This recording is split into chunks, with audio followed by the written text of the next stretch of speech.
1880, la Troisième République voit le jour.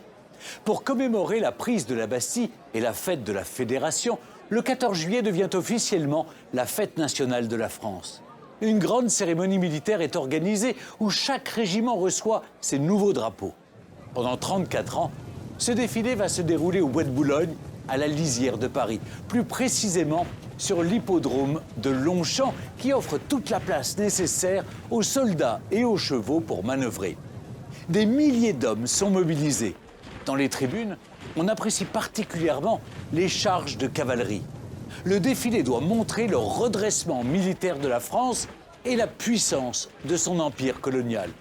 Car la nation est encore sous le choc de la défaite de 1870 contre la Prusse et la perte de l'Alsace et de la Moselle. C'est à Longchamp que cet esprit de revanche s'incarne en 1886 lorsque Georges Boulanger, le nouveau ministre de la guerre, est acclamé par la foule. Le charismatique général veut reprendre les terres perdues. Mais son aventure politique s'achèvera dans l'exil et le suicide 3 ans plus tard.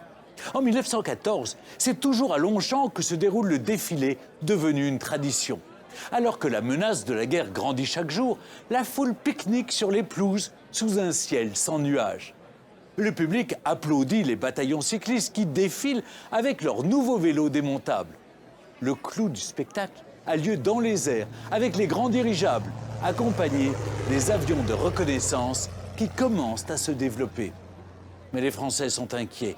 15 jours avant le défilé, l'archiduc François-Ferdinand d'Autriche a été assassiné à Sarajevo par un nationaliste serbe. Cet attentat est l'élément déclencheur d'une crise qui va faire basculer l'Europe et le monde dans la Première Guerre mondiale.